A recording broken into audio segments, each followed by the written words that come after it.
भागवत गीता एकमात्र ऐसा ग्रंथ है जो मनुष्य को जीने का सही तरीका बताती है। भगवत गीता जीवन में धर्म, कर्म और प्रेम का पाठ पढ़ाती है। श्रीमद् भागवत गीता का ज्ञान मानव जीवन और जीवन के बाद का जीवन दोनों के लिए उपयोगी माना गया है। गीता संपूर्ण जीवन दर्शन है और इसका अनुसरण करने वाला व्यक्ति सर्वश्रेष्ठ होता है। भगवत गीता में कुल 18 अध्याय और 700 श्लोक हैं, जिसे सभी के लिए पढ़ पाना थोड़ा मुश्किल है।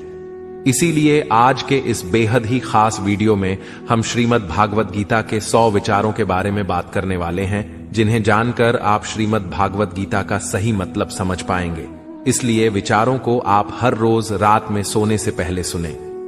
तो चलिए जानते हैं भागवत गीता के 100 महत्वपूर्ण विचारों को।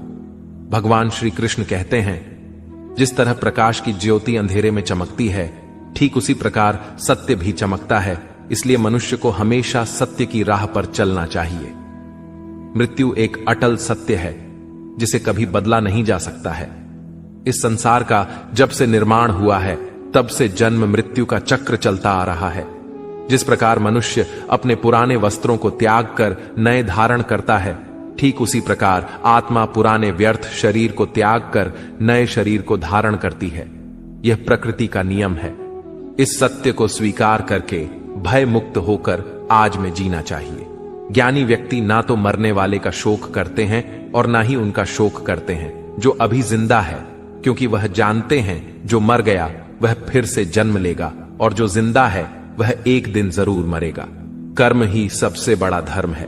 भगवान श्री कृष्ण गीता में अर्जुन को उपदेश देते हुए कहते हैं, व्यक्ति कर्म करने के लिए ही पैदा हुआ है और बिना कर्म किए कोई रह नहीं सकता।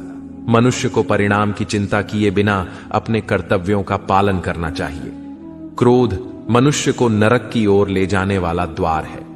क्रोध करने से व्यक्ति का मन अशांत हो जाता है। वह आवेश में आकर कई बार अपना ही नुकसान कर बैठता है। भगवान श्री कृष्ण कहते हैं, मनुष्य को क्रोध करने से बचना चाहिए। कितना भी गुस्सा आए, स्वयं को शांत रखने का प्रयास करें। इस संसार में आज जो तुम्हारे पास है, कल वह किसी और का था, परसों वह किसी और का होगा। तुम यहां खाली हाथ आए थे और खाली हाथ जाओगे। मन पर नियंत्रण रखना जरूरी है। मनुष्य का मन वायु की तरह चंचल है। यह मन ही है जो मनुष्य को काम वासनाओं की तरफ भटकाता रहता है। अगर जीवन को सफल बनाना है तो मन पर काबू करना बहुत जरूरी है। मन को वश में करने से दिमाग की शक्ति केंद्रित होती है, जिससे कार्यों में सफलता मिलने लगती है। गीता के अनुसार जिस व्यक्ति ने अपने मन पर काबू पा लिया, वह मन में पैदा होने वाली बेकार की चिंताओं और इच्छाओं से भी दूर रहता है। साथ ही व्यक्ति अपने लक्ष्य को भी आसानी से प्राप्त कर लेता है। अगर मन को वश में नहीं करोगे तो वह तुम्हारा सबसे बड़ा शत्रु बन जाएगा। हमेशा शक करने वाला व्यक्ति कभी शांति प्राप्त नहीं कर पाता है।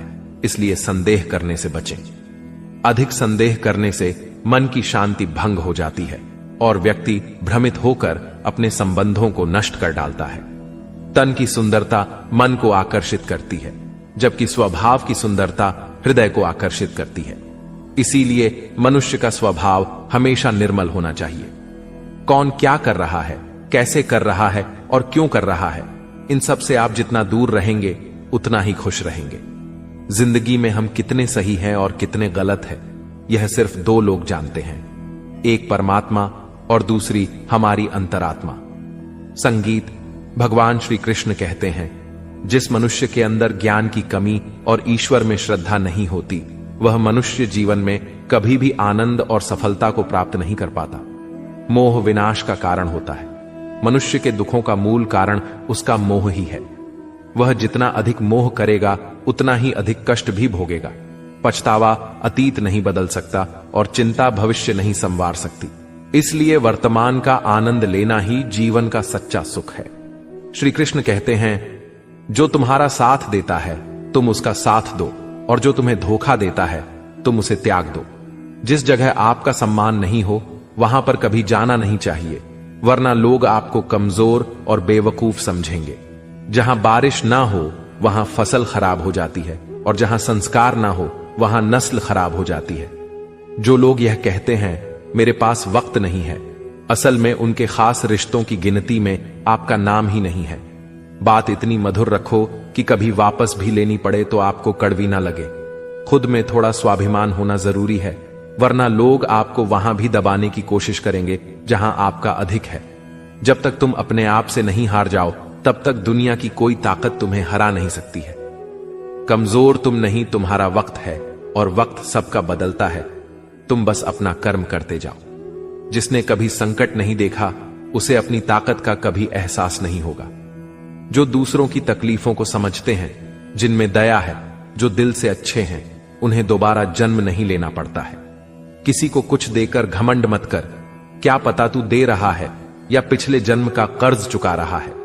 घमंडी मनुष्य का वंश, वैभव और प्रतिष्ठा तीनों ही चले जाते हैं। विश्वास ना हो तो रावण, कौरव और कंस को देख लो। किसी पर विश्वास करना हो तो उनकी बातों पर नहीं, उनकी हरकतों पर ध्यान दो। गुस्से के वक्त थोड़ा रुक जाने से और गलती के वक्त थोड़ा झुक जाने से जिंदगी और भी आसान हो जाती है। भगवान श्री कृष्ण कहते हैं, जो मनुष्य मुझे जान लेता है वह जन्म मरण के बंधनों से मुक्त हो जाता है। जो मनुष्य भगवत गीता को पढ़कर उस पर अमल करता है, उसके सारे दुष्कर्म का प्रभाव समाप्त हो जाता है। जो भाग्य में है वह भाग कर आएगा, और जो भाग्य में नहीं है वह आकर भी भाग जाएगा। जैसे हवा के झोंके नाव को भटका देते हैं, वैसे ही मनुष्य की इच्छाएं बुद्धि को भटका देती हैं। जो मनुष्य सुख और दुख में, मान और अपमान में शांत रहता है, वह मनुष्य मुझे अति प्रिय है। यह संसार मेरी ही माया है। यह संसार मुझसे ही उत्पन्न हुआ है। मैं ही इसका पालन पोषण करता हूं और मैं ही इस सृष्टि का विनाश करता हूं। मैं भूत, वर्तमान और भविष्य के सभी प्राणियों को जानता हूं, लेकिन वास्तविकता में मुझे कोई नहीं जानता। समझदार व्यक्ति जब संबंध निभाना बंद कर देता है तो समझ लेना चाहिए उसके आत्मसम्मान को कहीं ना कहीं ठेस अवश्य पहुंची है। प्रेम सदैव माफी मांगना पसंद करता है और अहंकार सदैव माफी सुनना पसंद करता है।